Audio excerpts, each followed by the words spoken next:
My name's Joel Sherman, and this is Joe with Joel on the Invent Podcast. What's up, everybody, and welcome back to another episode of Joe with Joel on the Invent Podcast. I hope everybody is doing well today.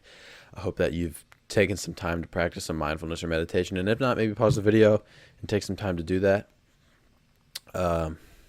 Recently, I just got a hangboard. For those of you who don't know, it's something that a lot of rock climbers use to train their finger strength and their grip strength. It's just kind of like a pull-up thing with different like finger and hand positions on it. And I did the first workout of my, I guess, training for that today, and it was super fun. I'm excited for that. I'm excited to get back to school and rock climb a little bit more. You guys know that I miss doing that a lot.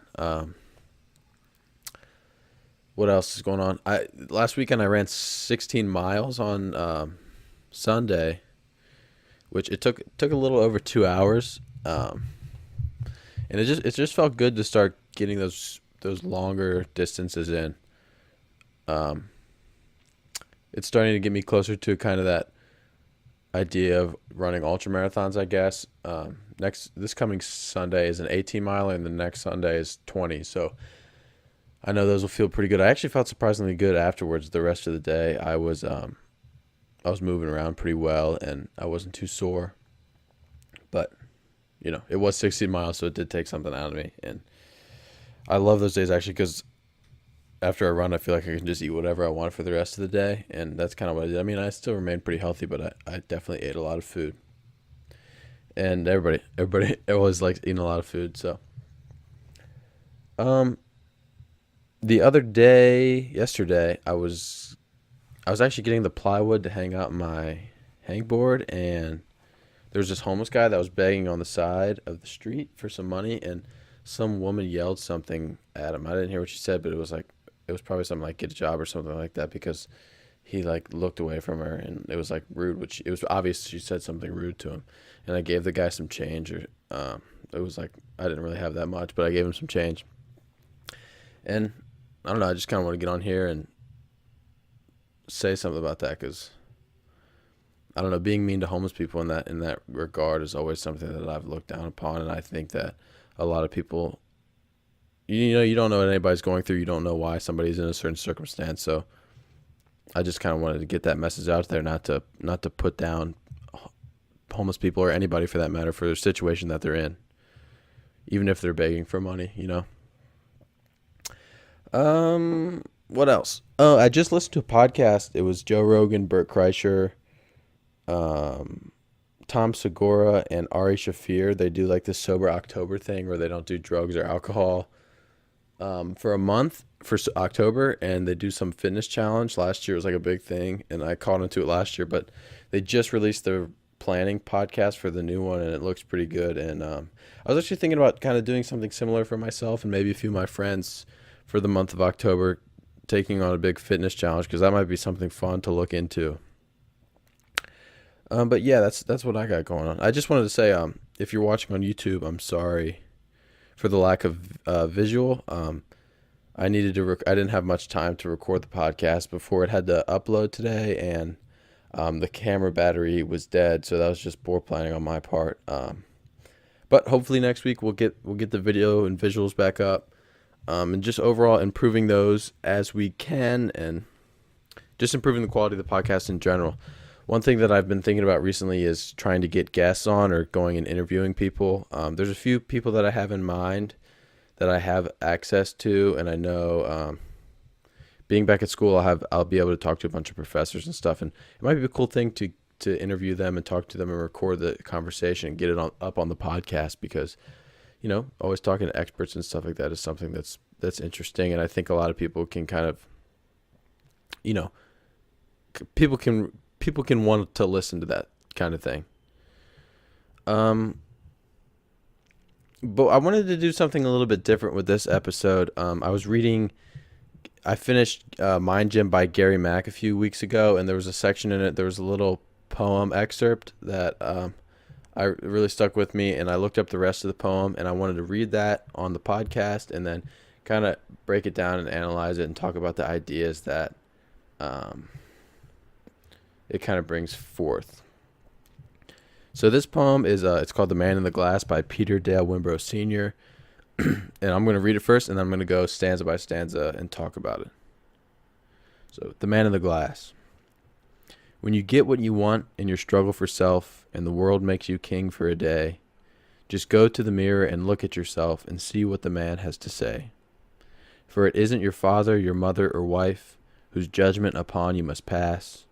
The fellow whose verdict counts most in your life is the one staring back from the glass. He's the fellow to please, never mind all the rest, for he's with you clear to the end. And you've passed your most difficult, dangerous tests if the man in the glass is your friend. You may fool the whole world down to the pathway of years and get pats on the back as you pass. But your final reward will be heartache and tears if you cheated the man in the glass. And I suggest, maybe looking it up on Google or getting a copy for yourself or whatever and reading through it a few times to fully kind of understand it. It's a pretty simple poem and straightforward to understand. And I just think a lot of it hits home and rings certain areas for me anyway. So the first stanza: when you get what you want in your struggle for self and the world makes you king for a day, just go to the mirror and look at yourself and see what the man has to say. I think that's such a great way to open it up. It kind of highlights the whole idea of how brief, I guess, the spotlight is. So many people come in and out of being like the top of the news or the top of whatever, celebrities. When you achieve your goal, whatever. When you achieve that thing and you achieve that struggle, when you get past that struggle, rather, you're only king for the day, right? It's only a brief moment where you have that spotlight. And in those moments, it's important to go back and reflect on yourself and see exactly what, you need to be happy with yourself, and you need to be able to look at yourself in the mirror and be comfortable with what you're seeing. And I think it's just as straightforward as that. It's opening up the poem in a very... It's setting the theme, I think. The second stanza is, for it isn't your father or mother or wife whose judgment upon you must pass. The fellow whose verdict counts most in your life is the one staring back from the glass.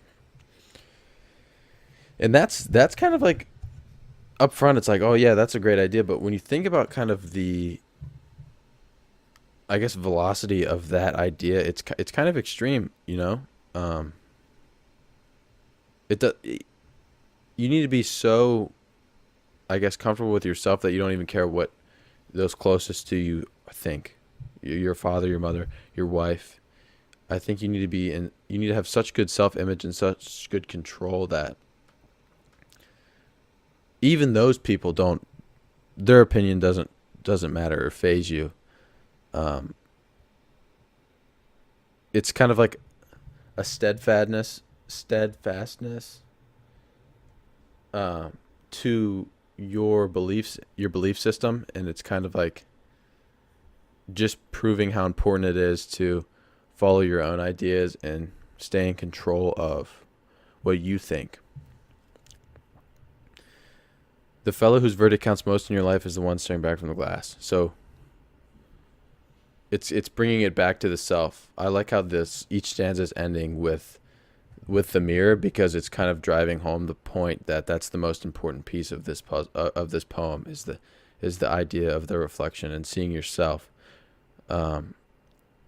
meaning that the decision and the result and the final answer and the goals and the drive and the discipline, it all falls back upon the mirror and the person that you see when you look into it. The third stanza: he's the fellow to please, never mind all the rest, for he's with you clear to the end. And you've passed your most difficult, dangerous test if the man in the glass is your friend. And this is my favorite stanza for sure, because when I started losing weight a few years ago, one idea that I heard, I don't remember exactly where I heard it. It was I think it was a YouTube video. Is this idea that this video, the guy was trying to explain the importance of working out, and his reasoning was, in life, there's one thing that sticks with you from the moment that you're born to the moment that you die. There's only one thing, and it's not your family or your friends or the things that you achieve in your life or the material things that you have in your life, because those things all diminish and they'll go away one day. Your friends will die, your parents will die, um, the things you have will decay, but the one thing that you will have from birth to death is your body, and so it's important to take care of it. And hearing that, it was kind of that one of those switches that flicked on me. That was like, wow, I really need to address that thing because it truly is the only important thing, or the only thing that not the only important thing. It's the only thing that sticks with you throughout everything, and whether you like it or not, like you have to be able to control it and you have to make it last. And this poem, I think, takes on a similar idea, but it involves the mind as well. It's kind of saying that the body and the mind are with you from birth to death. He's the fellow to please, never mind all the rest, for he's with you clear to the end. Um, because the only person you need to please is yourself, right? And